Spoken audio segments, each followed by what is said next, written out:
오늘 저는 임마누엘 무슨 뜻이죠? 라는 제목으로 여러분과 좀 말씀을 나누려고 합니다. 크리스마스가 되면 들리는 그런 단어들이 있죠. 노엘, 아까 우리 바이올린 연주에서 그 찬송에 나오는 노엘이라는 단어도 있고, 여러분이 듣는 크리스마스 캐롤 중에 펠릭스 나비다 이런 이상한 단어도 있습니다. 뜻을 잘 모르죠, 우리가. 근데 그 중에 임마누엘이라는 단어가 있습니다. 이게 무슨 뜻인지 아실까요? 교회를 오래 다닌 분들은 아마 아시기도 하겠고, 또 어떤 분들은 교회를 다니면서도 이게 뭐지? 이렇게 생각하는 분도 있을 겁니다. 한 목사님이 자기 교회 성도들에게 골고다가 뭐냐라고 물었더니 사도 다윗을 쓰러뜨린 거인의 이름이다 이렇게 대답했다는 사람도 있어요. 그럼 소돔과 고모라는 뭐지? 그랬더니 사랑하는 연인 사이라고 이렇게 얘기를 했다는 겁니다. 그러니까 여러분, 임마누엘 그러면 임마누엘 그 뭐지? 이렇게 생각하는 분들이 아마 있을 것 같아요. 박정혁 전사님 저번에 설교 제목이 먹는 거예요. 그런데 이거 임마누엘 먹는 거예요? 이렇게 하는 분들도 있을지 모르겠어요. 임마누엘이 무슨 뜻일까요? 임마누엘은 문자적으로 그 우리와 함께라는 것을 뜻하는 임마누하고 하나님을 뜻하는 엘이 합쳐져서 결합한 히브리 단어입니다. 그러니까 사진을 보여주세요. 이 그림에 이게 중간에 있는 게 히브리 글자인데요. 임마누 앞에 있는 이렇게 임마누엘 이렇게 돼 있죠. 그러니까 하나님, God with us, 우리와 함께 하시는 하나님이라는 그런 뜻입니다. 근데 이 단어는 예수님께서 이 세상에 오기 전에 이미 700년 전에 기록된 이사야서라는 그 성경에 처음으로 나옵니다. 그래서 이사야서 7장 14절 말씀을 보면 개역개정으로 제가 읽겠습니다. 한번 보시죠. 그러므로 주께서 친히 징조를 너에게 주실 것이라. 보라, 처녀가 잉태하여 아들을 낳을 것이요 그의 이름을 임마누엘이라 하리라. 이렇게 돼 있죠. 이 말씀은 당시에 이 이사야 선지자가 불순종하는 아하스 왕이라는 사람에게 한 1차적으로 주신 말씀입니다. 그런데 마태는 700년이 지나서 이 말씀이 한 마리아라는 처녀가 예수님을 잉태한 그 사건에서 완전히 성취되었다라고 말을 하는 겁니다. 그렇다면 이 임마누엘은 우리의 삶에 어떤 의미가 있는 말일까요? 아까 우리가 단어의 의미를 봤잖아요. 근데 이게 우리의 삶에서 실제적으로 어떤 의미가 있는 것일까요? 저는 이 임마누엘이라는 용어가 나온, 그리고 마태가 이게 마리아라는 처녀가 예수님이라는 아이를 잉태한 데서 이루어졌다라고 하는 그 말씀이 있는 마태복음 1장 18절부터 25절 말씀을 조금 보고 임마누엘의 의미를 좀 생각해 봤으면 좋겠다라고 생각합니다. 이 본문 말씀 마태복음 1장 18절부터 25절의 말씀은 요셉이라는 청년과 천사의 얘기입니다. 요셉은 목수 일을 하는 가난한 그런 청년이었는데, 마리아라는 나사렛 깡촌에 사는 처녀와 약혼한 사람이었어요. 근데 어느 날 자기 약혼녀가 임신한 사실을 알게 됩니다. 하늘이 무너지고 땅이 꺼지는 정말 사건이 일어난 거죠. 요셉은 경노했습니다. 엄청나게 화가 났어요. 그렇지만 그는 훌륭한 인품의 소유자였기 때문에 마을 사람들과 같이 돌을 던지는 대신에 분노를 누르고 가만히 파혼을 하려고 했죠. 그런 상황에서 꿈의 천사가 그에게 나타나서 이렇게 말을 합니다. 20절, 21절 말씀이에요. 다윗의 자손 요셉아, 두려워하지 말고 마리아를 내 아내로 맞아들여라. 그 태중에 있는 아기는 성령으로 말미암은 것이다. 마리아가 아들을 낳을 것이니 너는 그 이름을 예수라고 하여라. 그가 자기 백성을 그들의 죄에서 구원하실 것이다. 예수라는 이름은 예슈아라는 말인데 구원자, 그러니까 여호와가 구원하신다라는 그런 뜻입니다. 그런데 이 천사가 이렇게 말을 한 다음에 마태는 자신의 그 설명을 덧붙여요. 그래서 아까 제가 말씀드린 것처럼 마리아가 이렇게 아기를 잉태한 것은 700년 전에 이미 예언했던 이사야서 7장 14절의 말씀을 이루는 것이다 라고 말하는 거죠. 그래서 22절 23절에 보면 이렇게 되어 있습니다. 이 모든 일이 일어난 것은 주님께서 예언자를 시켜서, 이 예언자는 이사야를 얘기합니다. 주님께서 예언자를 시켜서 이르시기를 보아라, 동정녀가 잉태하여 아들을 낳을 것이니 그의 이름을 임마누엘이라고 할 것이다 하신 말씀을 이루려고 하신 것이다. 임마누엘은 번역하면 하나님이 우리와 함께 계신다는 뜻이다. 마태는 그 히브리어를 모르는 사람을 위해서 갈로 속에 이렇게 해석까지 해주고 있죠. 자, 24절, 25절은 이 얘기의 결론인데 요셉의 순종을 강조하고 있습니다. 한번 보시죠. 요셉은 잠에서 깨어 일어나서 주님의 천사가 말한 대로 마리아를 아내로 맞아들였다. 놀라운 일이죠. 그러나 아들을 낳을 때까지는 아내와 잠자리를 같이 하지 않았다. 아들이 태어나니 요셉은 그 이름을 예수라고 하였다. 요셉은 개인적인 감정을 뒤로 했을 뿐만 아니라 앞으로 닥칠 어려움을 감수하고, 왜냐하면 부도덕한 사람들이 부도덕하다고 생각하는 여자하고 지금 결혼한 거예요. 왜냐하면 사람들은 사정을 모르니까. 결혼하기 전에 임신한 여자, 그것도 아버지가 누군지도 모르는 그런 여자하고 결혼하는 것에 그 대가가 얼마나 혹독할까요? 그런데 요셉은 그런 어려움을 감수하고 개인적인 감정도 뒤로 하고 천사가 전해준 주님의 말씀에 순종해서 메시아가 이 땅에 오게 되는 위대한 일을 이루는 도구가 된 것입니다. 이게 오늘 본문의 내용인데요. 이러한 맥락을 기초로 해서 저는 이 임마누엘이라는 것이 우리의 하루 매일매일의 삶에, 신앙의 삶에 어떤 의미가 있는지를 좀 살펴보기를 원합니다. 먼저 임마누엘은요, 예수님이 하나님이라는 뜻입니다. 여러분, 본문은 마리아가 성령으로 잉태한 아기 예수를 구원자라고 얘기를 했어요. 우리를 구원해 주시는 분.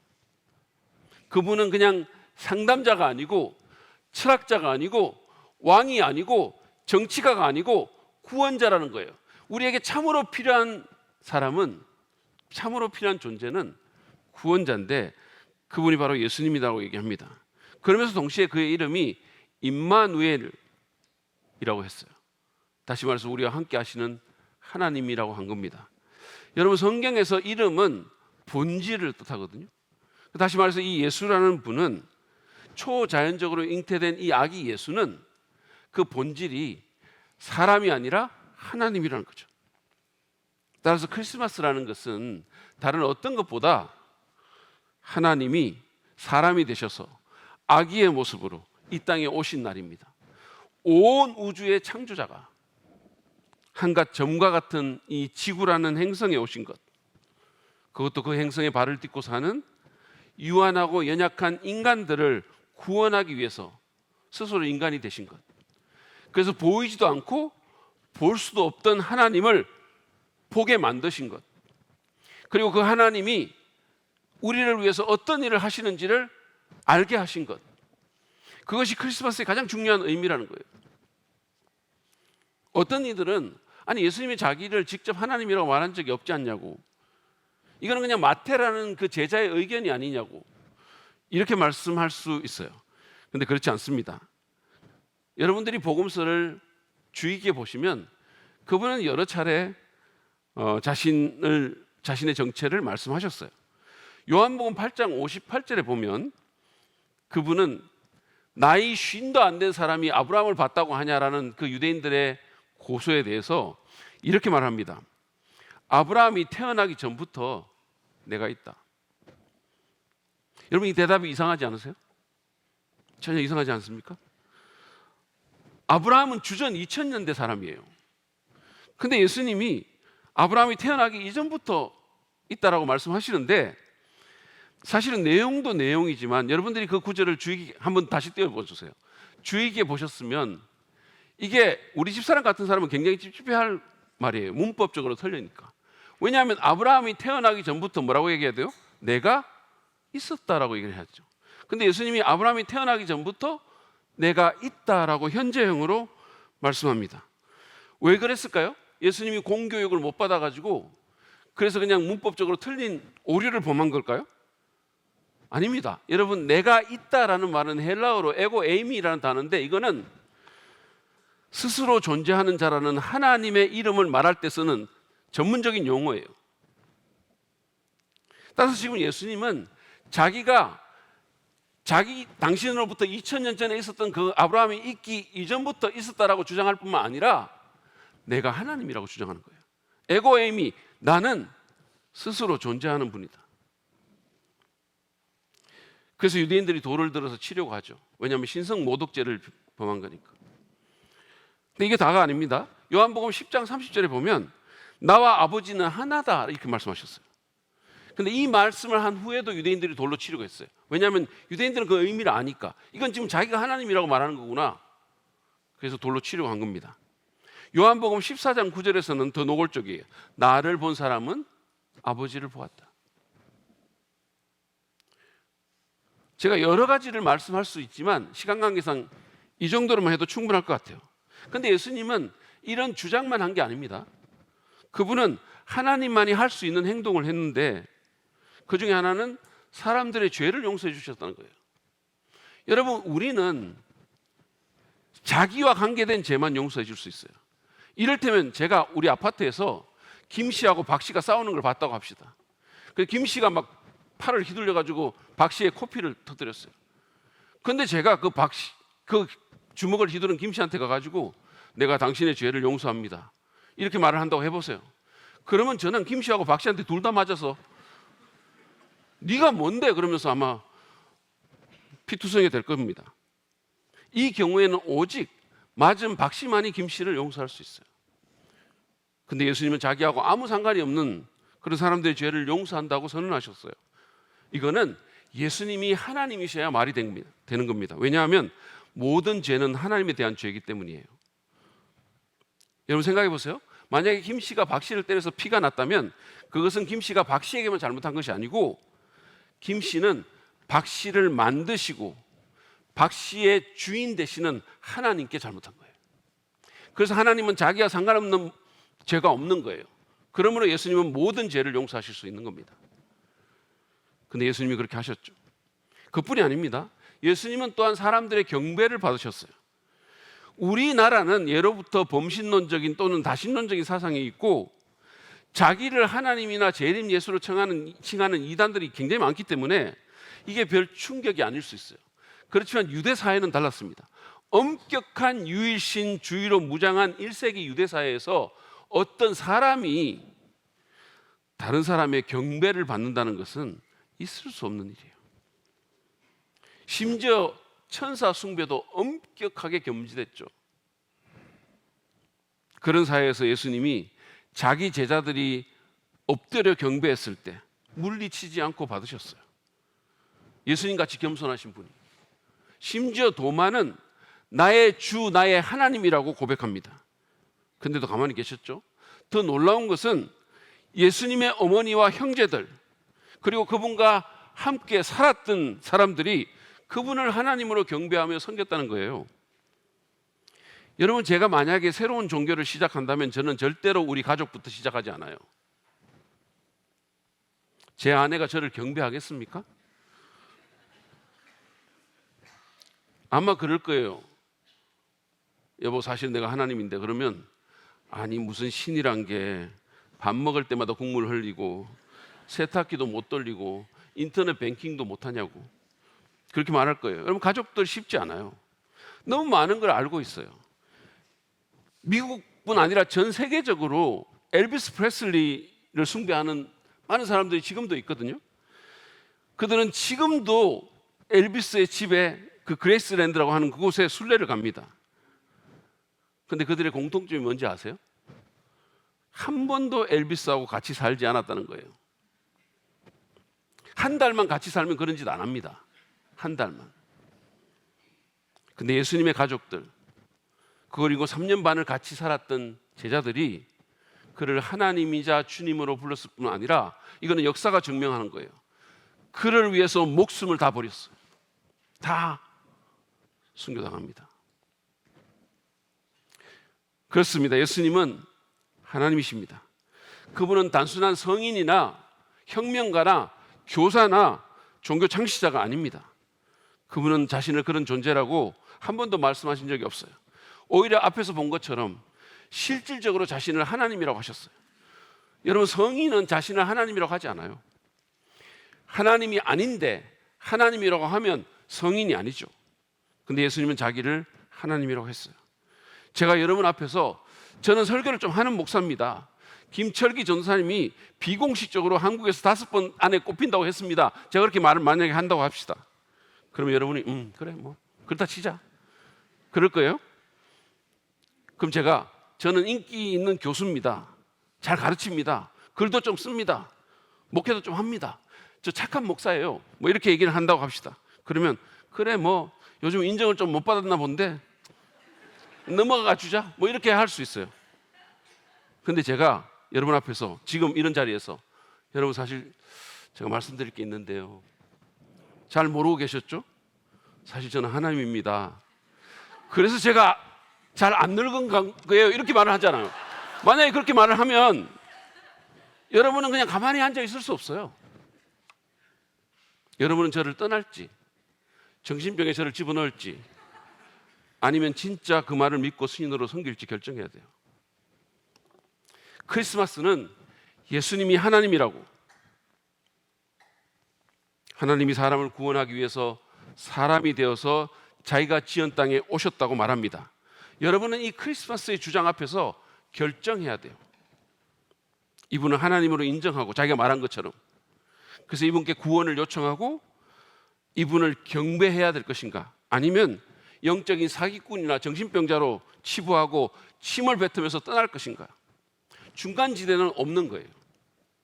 하나님이라고는 나는 못 믿겠지만 그냥 좋은 분, 뭐 세계 4대 성인 중에 한 분, 그 정도는 인정한다, 그럴 수는 없습니다.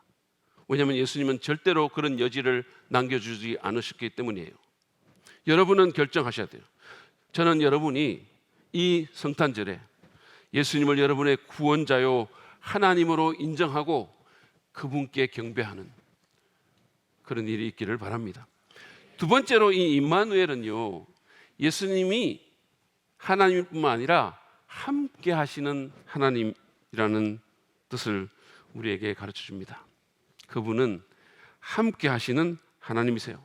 여러분, 장엄하고 광대하고 영원한 하나님이, 위엄이 넘치고 너무나도 두려운 하나님이 예수 안에서 우리에게 가까이 다가오셨어요.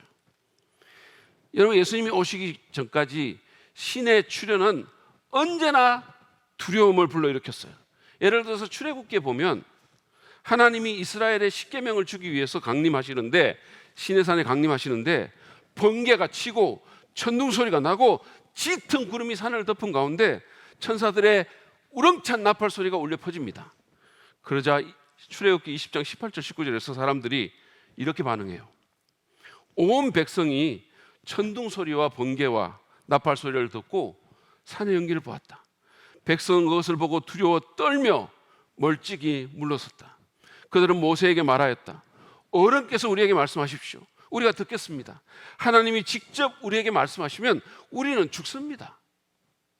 하나님은 너무도 초월적이고 그 임재와 영광이 너무 압도적이어서 사람들은 그분의 임재 앞에 죽을 듯이 무서워했어요.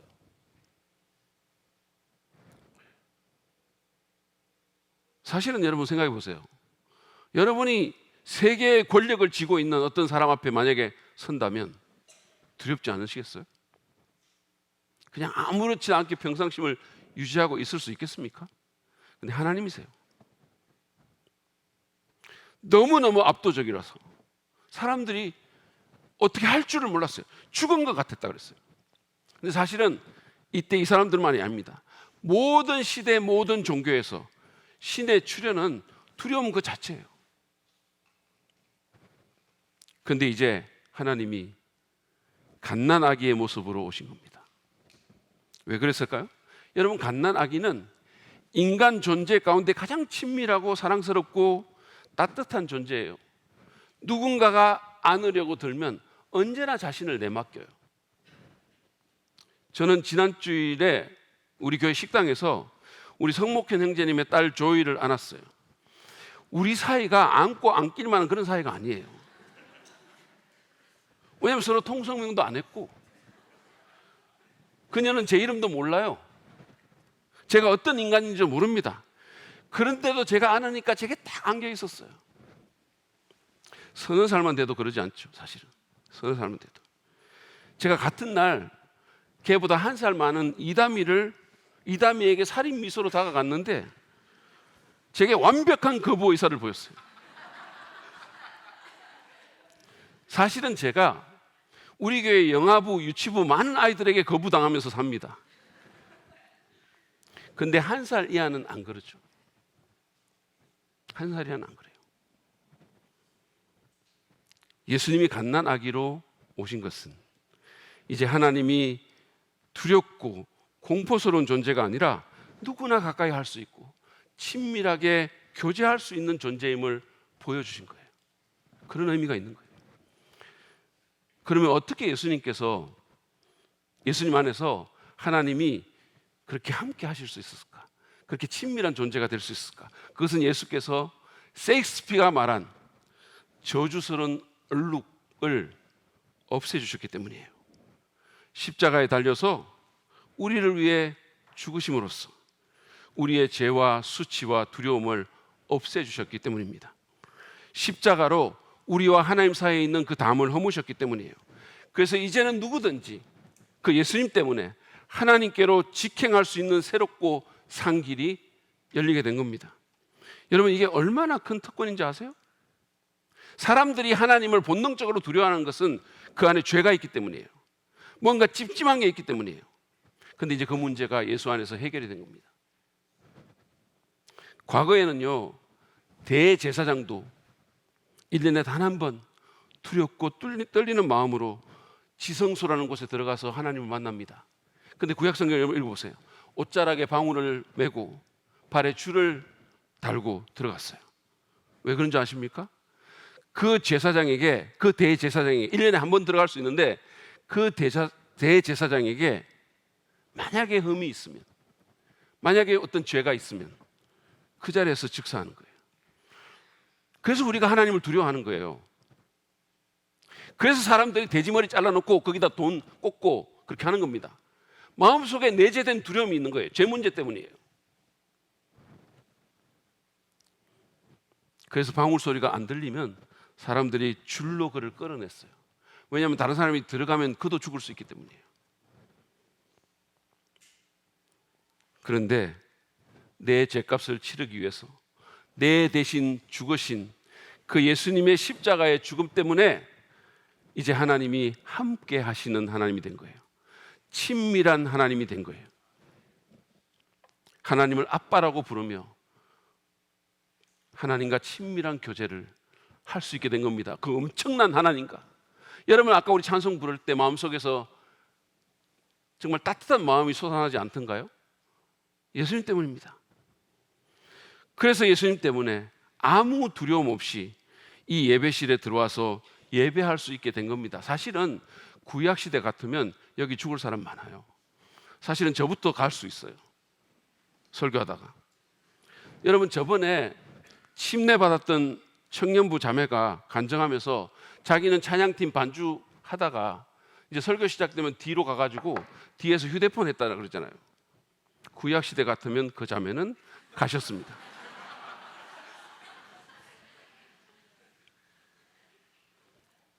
근데 지금은 이 예배의 자리가 한없이 따뜻한 은혜의 자리가 된 거예요. 용서의 자리가 된 겁니다. 사랑의 자리가 된 거예요. 누구든지 하나님께 나갈 수 있게 된 거예요. 아무런 두려움 없이, 거리낌 없이. 언제든 누구든 마음만 먹으면 바로 하나님께 나갈 수 있는 겁니다. 모세도 엘리야도 아브라함도 그 누구도 누릴 수 없었던 특권을 이제 우리 모두가 누리는 거예요. 구약의 사람들이 우리를 본다면 얼마나 우리를 부러워할지 모릅니다. 그럼에도 우리는 그것을 특권인 줄 모르고 기뻐하거나 감사하지 않아요. 함께 하시는 하나님을 오히려 혼자 내버려 두고 내 곁에 오지 못하게 하죠. 그러지 마시기를 바랍니다. 여러분, 세계적으로 유명한 굉장히 핫한 싱어송라이터이고 인기 있는 가수인 저스틴 비버라는 사람이 있어요. 사진 한번 보여주세요. 아시는지 모르겠어요. 굉장히 유명한 사람이에요. 근데 이 저스틴 비버가 최근에 이런 말을 합니다. 하나님은 매일 아침 제가 진정으로 받을 자격이 없는 용서와 사랑으로 저를 맞아주십니다. 이 글을 한번 띄워봐 주세요. 저는 이 말이 너무 스윗했어요. 하나님은 매일 아침 제가 진정으로 받을 자격이 없는 용서와 사랑으로 저를 맞아주십니다. 온 세계 사람들이 그를 추앙하고 대단하다고 말할 때 그는 하나님 앞에서 진정으로 받을 자격이 없는 감사와 사랑을 날마다 경험하고 있다는 거예요. 예수 안에서 우리는 이런 하나님을 만나게 되었어요. 그러므로 여러분, 저스틴 비버처럼 받을 자격이 없는 우리에게 용서와 사랑을 베푸시고 우리를 만나기 원하시는 그 하나님께 매일마다 나아가십시오. 성령 안에서 세상이 줄 수 없는 위로와 긍휼과 격려를 누리고 친밀하고 개인적인 교제와 임재를 경험하시기 바랍니다. 여러분이 만약에 그렇게 사시면 하루가 달라질 거예요. 하루가 달라지면 일주일이 달라지고, 일주일이 달라지면 1년이 달라지고, 1년이 달라지면 여러분의 평생이 달라집니다. 여러분의 죄와 허물을 예수 안에서 용서하실 뿐만 아니라 여러분의 신음소리를 들으시고 눈물을 닦아주시는 임마누엘 하나님과 1대1로 만나시고 교제하십시오. 그분과 친해지십시오. 그럴 수 있기 위해서 예수님이 오신 겁니다. 마지막으로 임마누엘은 예수님이 우리와 함께 하시는 하나님이라는 뜻임을 우리에게 또한 가르쳐 줍니다. 예수님은 하나님이시고요, 예수님은 멀리 떨어진 두려운 하나님이 아니라 가까이 하시는 친밀한 하나님, 함께 하시는 하나님이심을 우리가 봤어요. 근데 임마누엘은 예수님이 다른 사람이 아니라 우리와 함께 하시는 하나님이심을 말해줍니다. 여기서 우리가 누굴까요? 그냥 모든 사람일까요?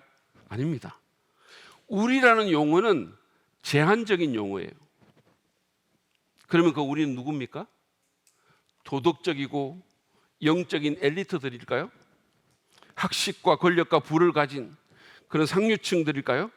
교회에 절대 안 빠지고 율법을 엄격하게 지키는 모범생들일까요? 아닙니다. 여기서의 우리는 가난하고 비천한 사람들이에요. 여러분, 복음서를 읽어보세요.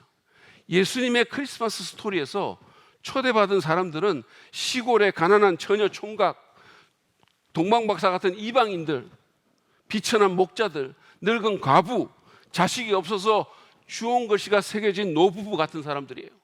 뭔가 내세울 것이 있는 사람들, 거룩하게 보이는 종교 지도자들, 헤롯과 같은 권력자들, 당시의 식자들과 철학자들, 왕들, 엘리트들은 다 제외됐어요. 여러분, 세상은 뭔가 있는 사람들을 우대하죠. 일반적으로 사람들은 그런 사람들과 함께 하기를 원합니다. 저는 한 유명한 연예인과 한 1년 정도 성경 공부를 같이 한 적이 있거든요. 정기적으로 만났어요. 근데 사람들이 그에게 얼마나 친절하고 얼마나 후하고 얼마나 잘해주는지를 여러 번 봤어요. 제가 다른 사람하고 갔을 때는 보는 둥 마는 둥 하는 식당 주인께서 그분과 갔을 때는 그냥 입이 귀에 걸려가지고 그냥 얼마나 친절하게 섬기는지, 그냥 주문한 것보다 더 주고 그냥 이건 보너스라 그러고 계속 들락날락하고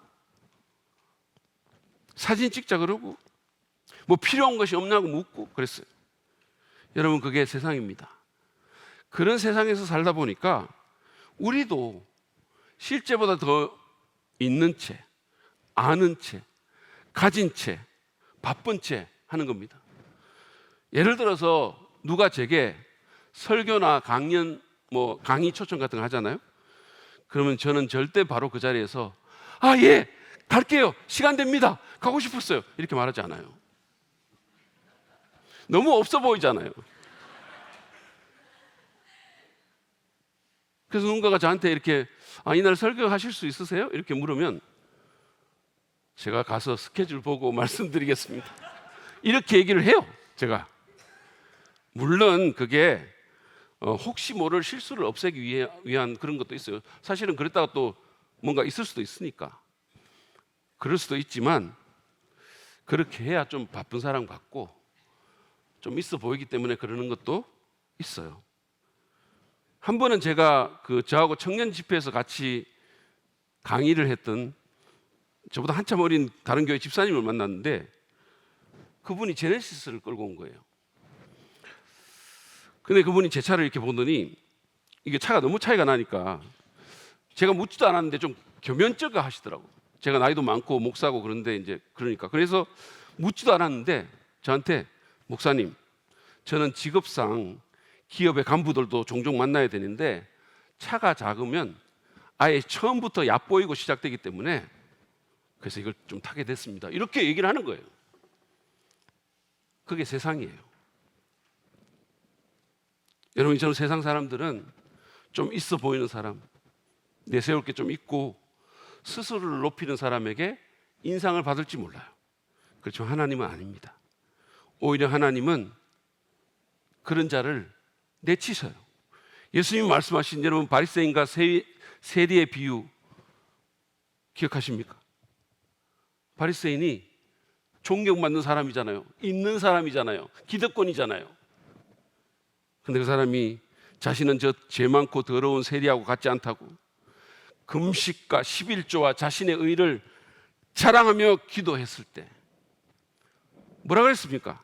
오히려 가슴을 치면서 하늘을 우러러 보지 못하고 죄인인 자기에게 자비를 베풀어 달라고 그렇게 기도했던 세리가 하나님께 더 의롭다고 인정받았다 그랬어요.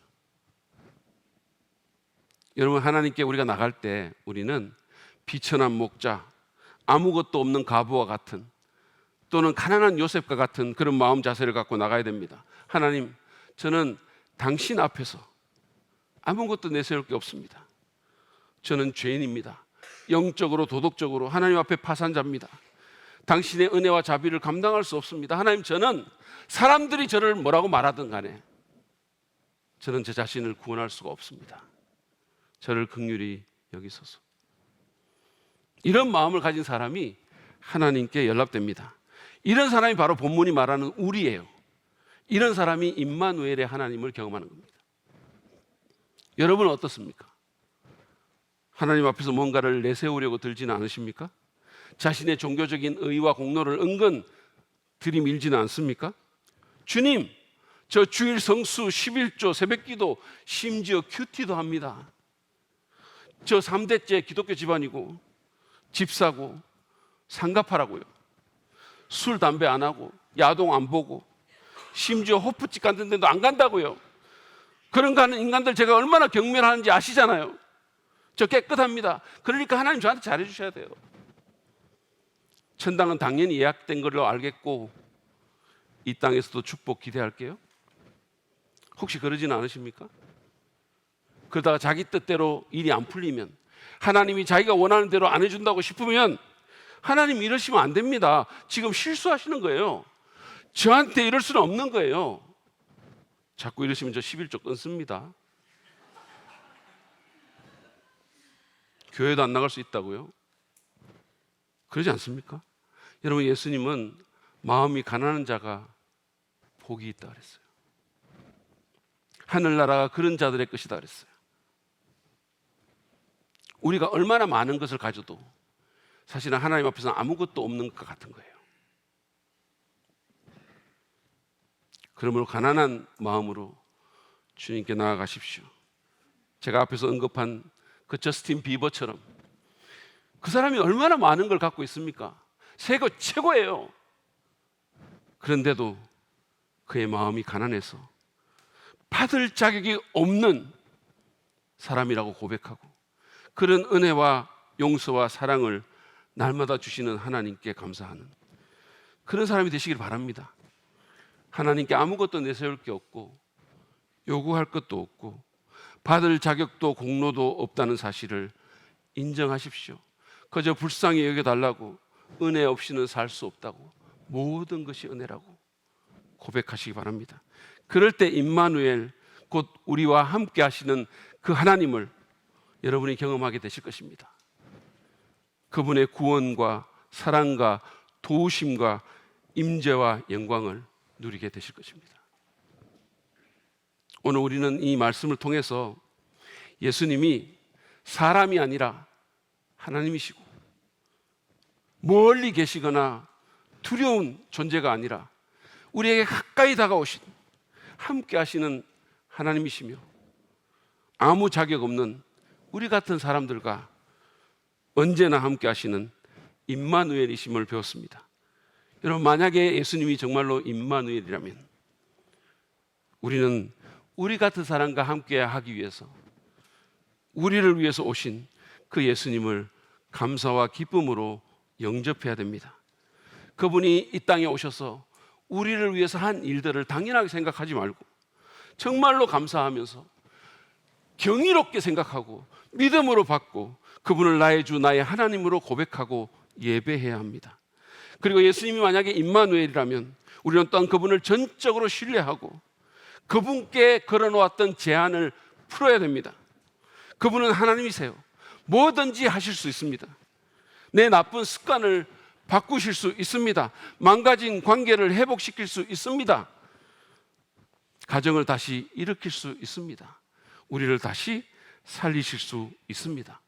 이거는 할 수 없다라고 그렇게 우리가 말하는 냉소주의, 그것을 떨쳐내야 합니다. 마지막으로 예수님이 정말로 임마누엘이라면 우리는 또한 이 세상 누구보다 그분께 가까이 가야 돼요. 그분과의 관계보다 더 중요한 것은 없습니다. 그분은 우리와 함께 호흡하고 싶어하고 친밀히 교제하고 싶어 하십니다. 그분을 내게서 멀어지게 하는 나쁜 습관이나 쓸데없는 것에 대한 집착이나 부정적인 인간관계나 지나치게 바쁜 스케줄 같은 것을 정리하고 이 세상에서 가장 중요한 관계인 그분과의 관계를 개발하시기 바랍니다. 그러면 여러분 인생이 달라질 수 있어요. 그분의 가치를 인정하고 그분과의 거리를 좁히고 말씀과 기도로 성령 안에서 그분과 친밀히 교제하시기 바랍니다. 그러면 여러분의 삶은 참으로 복될 것입니다. 그것은 그야말로 우리와 함께 하시는 그 놀라운 하나님을 일상에서 온전히 누리며 사는 그런 삶이 될 것입니다. 오늘 우리는 이 짧은 시간 동안에 임마누엘이라는 단어의 의미를 살펴봤어요. 사실 어떤 사람은요, 일생을 이 단어에 투자하기도 해요. 감리교의 창시자이자 위대한 부흥사인 존 웨슬리는 자신이 죽을 때 임종시에 이런 말을 합니다. 내 인생 최고의 사실은 하나님이 우리와 함께 하셨다는 것이다. 임마누엘이 최고의 단어이다. 웨슬리와 같은 사람은 그 단어를 입에 달고 죽었습니다. 이제 여러분은 그 단어를 마음에 품고 살아가시기를 바랍니다. 그래서 임마누엘의 사랑과 보호와 권능과 영광을 온전히 누리는 축복이 있기를 간절히 바랍니다. 아멘.